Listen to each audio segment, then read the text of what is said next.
الشيطان الرجيم بسم الله الرحمن الرحيم إن الذين آمنوا ثم كفروا ثم آمنوا ثم كفروا ثم ازدادوا كفرا لم يكن الله ليغفر لهم ولا ليهديهم سبيلا صدق الله العظيم. Alhamdulillahirabbil alamin. Kembali di Pajar Berkah. Pasti berkah. Pak Ustadz, lanjut pertanyaan yang tadi Pak Ustadz. Baik. Soal begal Pak Ustadz sebagai salah satu dosa juga. Banyak lagi dosa yang lain juga Pak Ustadz, sebenarnya bukan bekal saja. Kira-kira amalan apa nih Pak Ustadz? Atau apa sih yang harus kita lakukan biar terhindar dari dosa-dosa besar Pak Ustadz? Bismillahirrahmanirrahim. Tadi kan terkait dengan begal ya. Bagaimana cara mengajak atau membuat mereka menjadi insaf seperti itu. Tentu kita kembali kepada Al-Quran dan As-Sunnah. Bagaimana Allah mengajarkan kepada kita, Ud'u ila sabili rabbika bil hikmati wal mau'izatil hasanah. Terakhirnya, wajadilhum billati hiya ahsan. Serulah mereka ila sabili rabbika, kepada jalan Tuhanmu Allah Subhanahu wa taala azza wa jalla. Bil hikmati, dengan cara hikmah, lembut, kasih sayang. Tentu di saat kita mengajak orang berbuat baik dari orang pelaku salah, pertama jangan kita nilai dia sebagai orang bersalah. Kalau kita menilai dia orang bersalah, kemudian kita akan mengajak baik, dia sudah takut duluan. Anggap saja dia sudah melakukan dosa, dia sudah melakukan dosa di pagi hari, kemudian dia tobat di siang hari, maka kemudian dia diampuni di sore hari. Itu. Kalau kita menganggap dia selaku orang bersalah, waduh, dia jangan-jangan malah makin karena menjadi-jadi kita punya masa lalu ya Pak Ustadz. Bukanlah lembaran baru dengan lebih baik lagi. Begitu. Gitu. Kadang kita suka banget ungkit-ungkit masa lalu orang. Sampai lupa masa lalu sendiri. Sampai digosip-gosipin gitu ya. Betul banget. Ya. Dan kita ini selanjutnya kita ada games ini. Wow. Awas lah jangan nanya-nanya. Aduh. Tadi kan itu udah banyak banget nanya sama Pak Ustadz. Ini sekarang Diki nih mau nanya sama Bu Poni sama Kak Dwiki. Siapa dulu ini kira-kira ya? Bu Poni dulu deh. Diki tanya. Ini berhubungan dengan pembahasan kita hari ini Bu Poni. Tadi udah dijelaskan sama Pak Ustadz terkait tentang bahwasan dosa besar. Nih saya tanya nih sama Poni, kira-kira yang sudah dijelaskan Pak Ustadz, apa sih dosa besar yang sulit banget untuk dia ampuni gitu? Nah. Ayo apa nih? Mudah-mudahan benar ya Pak Ustadz ya. Tadi sih Pak Ustadz nerangin kalau yang termasuk dosa besar yang tidak diampuni itu adalah syirik, Bener Pak Ustadz? menyekutukan Betul, Pak Ustadz. Allah, Apa betul Pak Ustadz? menduakan Allah. Nah Oke. gimana Pak Ustadz ini? Benar nggak nih? Dengan catatan. Dengan catatan dia tidak Iya. bertobat ya? Nah, Itu ya, kita harus syirik punya dengan catatan dia tidak bertobat. Benar nggak Pak Ustadz jawaban saya nih? Insya Allah betul Ini dua ya. pemuda mau nanya saya nih. Ulang lagi ya. Kapan lagi kita nanya ke Bu Poni? Sesungguhnya ya perlu saya garis bawahi ya. Ya, Takutnya nanti atau entah kita atau orang lain yang berbuat dosa, mudah-mudahan kita terjaga oleh Allah ya, dijaga oleh Allah tidak berbuat dosa. Kita urusan dosa ini jangan dibuat seram. Karena urusan dosa adalah apa yang dilakukan oleh manusia itu memang sangat berpotensi sekali dalam berbuat dosa. Khawatir nanti dari dosa itu, oh ternyata serem banget. Enggak serem juga ya. Karena Allah itu Maha Pengampun. Innallaha yaghfiru dzunuba jami'a. Allah itu mengampuni dosa semuanya. Dosa apapun termasuk syirik. Syirik pun diampuni. Asal kita taubatan nasuha, dengan taubat yang sebenar-benarnya. Termasuk syirik tadi Bu ya. iya, iya. Jadi syirik pun ternyata Diampuni ya Pak Ustadz ya. kalau kita Bertobat dan tidak mengulangi lagi ya Pak Ustadz ya. Nah begitu. Baik. Nah sekarang ibu dong yang giliran nanya Saya gitu tunduk ya. aja deh. Ini ke Mana nih? akang-akang kembar aja Kang Diki sama Dwiki aja nih. Aduh deg-degan Kalau nih. tadi ngomongin dosa besar yang tidak diampuni, tapi ada peluang juga ya Pak Ustadz ya yang Iya, syirik ada itu. peluang Nah juga. sekarang pertanyaan saya buat ini dua pemuda soleh ini adalah Masya Allah. katanya sih ada dosa juga yang dapat dihapus dengan sedekah. Kita punya dosa tapi bisa dihapus dengan sedekah. Kira-kira dosa apa nih? Aduh apa ya Kang Dwiki? Dosa apa ya? Dosa-dosa Soalnya kecil. gini tadi, si ibu nanya tentang sedekah, tentang uang. Apa dosa kita melihara ternak babi ngepet ibu? Atau ternak tuyul? Ih, aduh, itu mah kayaknya syirik deh masuknya. Oh maksudnya syirik, bukan dosa kecil lagi ya? Atau gimana sih? Kan itu kan jadi apa ya itu memperduakan Kan Allah. sedekah. Nah, udahlah daripada ngarang dosa apa, tanya Pak Ustadz aja Iya deh. Pak Ustadz. Apa Pak Gimana Ustadz nih, Pak kira-kira Gimana nih? Pak Ustadz nih? Yang Kadang bisa kita hapus juga dengan nggak tahu sedekah gitu dosa kan. kecilnya Tahu, kayak Pak gimana nih contohnya nih? Masya Allah, ini pada tawaduk semua ini. Takut salah kitanya Pak Ustadz. Ya, baik. Dosa, jadi kan ada dosa kecil, ada dosa besar. Kalau dosa kecil itu seperti kita lagi jalan, tiba-tiba melihat aurat seseorang tanpa kita lihat lebih lama ya. Jangan lama-lama itu, jangan terlalu lama-lama. Bonus katanya Pak Ustadz gitu ya biasanya. Tapi Rezeki katanya Nomplok kan. gitu. Rezeki nomplok ya. Kalau astagfirullah itu jangan tutup mata sambil diginiin gitu ya. Nah, itu dosa-dosa kecil seperti melihat aurat yang tidak sengaja, kemudian kita tidak bisa menghindarkan bagaimanapun juga, atau kita terbersit rasa tidak suka terhadap seseorang. Pokoknya yang biasa-biasa gitu, yang sepele-sepele. Nah, itu bisa dihapus dengan cara kita bersedekah, dan tentu catatan kita adalah jangan menganggap kecil terhadap dosa Dosa kecil. kecil. Lama-lama numpuk ya Pak Ustadz ya. Ya. Aduh. Dan satu lagi, jangan menganggap besar terhadap dosa besar. Kalau bahasa kita, la kibar bil istighfar wala sighar mal israr. Tidak ada dosa besar kalau kita terus-menerus minta ampun istighfar kepada Allah. Tidak ada dosa kecil kalau kita terus-menerus melakukannya. Nah, dan tadi kita kembali kepada pertanyaan, insya Allah dengan sedekah kita bisa menghapuskan dosa-dosa kecil. Masya Allah. Alhamdulillah ya. Tuh, berarti Bisa kan dihapus tuh. bener bukan babi ngepet tadi. Iya. Soalnya saya mikirnya duit terus gitu tuh biar hapus dosa.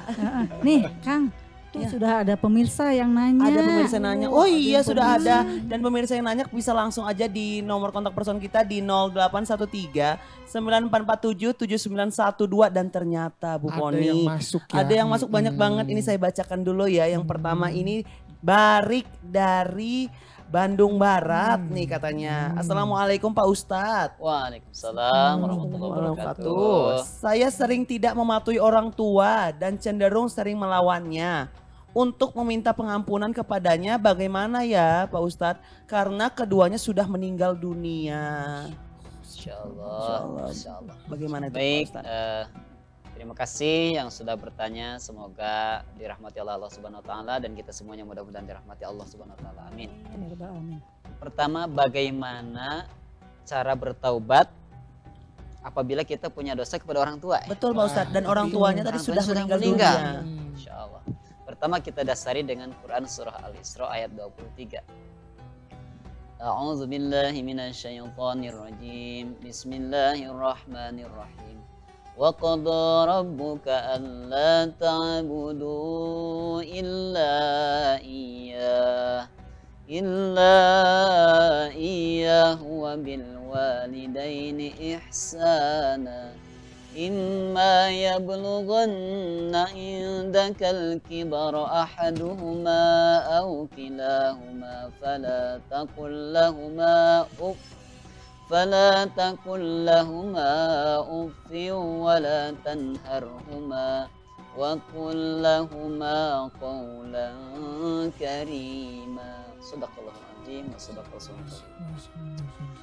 Allah telah memerintahkan kepada kita alla ta'budu illa iyyah. Pertama, kita tidak boleh menyembah kecuali hanya kepada Allah saja. Wabil walidaini ihsana, dan kita harus berbuat baik kepada kedua orang tua, ayah dan ibu yang sudah mengurus kita, yang melahirkan kita, yang mengurus kita dari sejak kandungan sampai kita besar. Itu adalah orang tua kita yang harus kita perlakukan dengan baik. Ihsana. Pertanyaannya, sampai kapan kata orang tua itu berhenti? Contoh, si AA nih punya orang tua. Andaikan orang tuanya sudah meninggal, apakah akan disebut mantan orang tua atau tetap orang tua? Tetap orang Tetap tua. orang Tetap tua, orang Pak Ustadz. tua. Betul ya Bu ya? Sepakat ya? Sepakat. Jadi kalau kita masih menganggap orang itu adalah orang tua, sampai ke dalam liang lahat pun, sampai akhirat pun, tetap mereka adalah orang tua kita. Berarti kewajiban kita apa? Wabil walidaini ihsana. Kepada kedua orang tua kita harus berbuat baik. Nah, pertanyaannya gimana ya, orang tuanya aja udah nggak ada? Tentu, satu, kita harus mendoakan. Kenapa? Iza matabnu Adam in qata'a amalu ila min salasin. Apabila manusia sudah meninggal, maka seluruh amalnya terputus kecuali ada 3 yang tidak akan pernah terputus. Sedekah jariyah, ilmu yang bermanfaat, waladin soleh. Nah ini dia, anak soleh yang mendoakannya. Orang mendoakan, anak mendoakan kepada ibunya, mendoakan kepada ayahnya, baik yang sudah meninggal ataupun yang masih ada, itu dicatat dan berfungsi dan sangat berguna. Tidak mungkin Allah memerintahkan sesuatu hal yang sia-sia, betul. Wabil walidaini ihsana. Semua kebaikan bisa kita lakukan untuk orang tua, baik masih ada ataupun sudah tidak ada. Begitu kurang lebih. Ada yang ditanyakan lagi? Alhamdulillah terjawab juga ya dari pemirsa di rumah atas nama Barik Bandung Barat tadi itu. Baik, saya tambahkan dulu ya. Oh, Saya tambahkan boleh, dulu kalau boleh. tidak ada pertanyaan. Karena tadi pertanyaannya apa? Eh, Punya dosa, Punya dosa, punya belum dosa. sempat minta maaf. Nggak bisa minta minta maaf. Orang tuanya sudah keburu meninggal dunia, Iya. Pak Ustadz. Tentu kita harus menyesali, harus menyesali apa perbuatan kita terhadap orang tua. Kemudian tadi mendoakan, dan di samping mendoakan pun kita harus menyambung tali silaturahmi kepada kerabat-kerabat atau kenalan-kenalan daripada orang tua itu. Jadi kemudian yang berikutnya, kita harus mewujudkan apa yang orang tua kita inginkan di masa hidupnya. Contoh, nah bapak punya cita-cita, punya keinginan ingin membangun masjid, ingin membangun yayasan, pesantren dan seterusnya, atau bersedekah kepada siapa, kemudian keburu meninggal, belum bisa dilaksanakan oleh orang tua kita, kita menunaikannya. Saya pernah ngobrol dengan salah satu jamaah saya, katanya si bapak ini menghajikan ayahnya, berhaji atas nama ayahnya.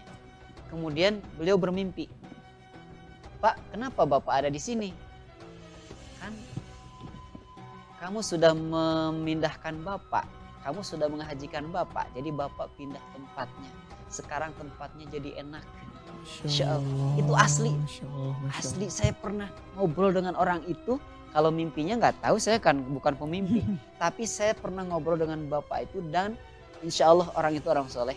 Banyak sekali kebaikannya yang saya saksikan. Dan beliau mengatakan kalau ayahnya berpindah tempat karena sudah dihajikan oleh anaknya. Masya Allah, luar biasa sekali. Udah dijawab dari mimpi ya tentunya. Insya Allah. Bu Poni, ada nggak pertanyaan yang berikutnya masuk? Kayaknya banyak banget nih pertanyaan-pertanyaannya ya. Iya Ada nih. siapa lagi nih kira-kira? Nah ini ada dari Kinan nih pemirsa. Nah gini pertanyaannya Pak Ustadz. Gimana Kang Dwiki? Apakah memasang susuk di wajah termasuk ke dalam dosa besar nggak sih? Katanya Pak Ustadz begitu. Oh, bahaya nih Pak Ini Ustadz. susuk biar cantik Pak Biar Ustadz. cantik, Kan pasti awet muda. perempuan kayak gitu tuh Pak. Iya, baik-baik. Pertanyaan yang sangat bagus sekali. Kita kembali kepada kaidah ya. Al jamalu jamilun walau koma minan naum. Yang cantik itu tetap cantik, yang ganteng itu tetap ganteng meskipun bangun tidur. Bener ya? Sepakat ya, Bu? Sepakat Pak Ustadz. Lalu ini pengen cantik pasang susuk, kira-kira masuk akal nggak, Bu? Aduh, gimana nih? Gimana nih Bu Poni? Iya, suka ada yang gitu Pak Ustadz.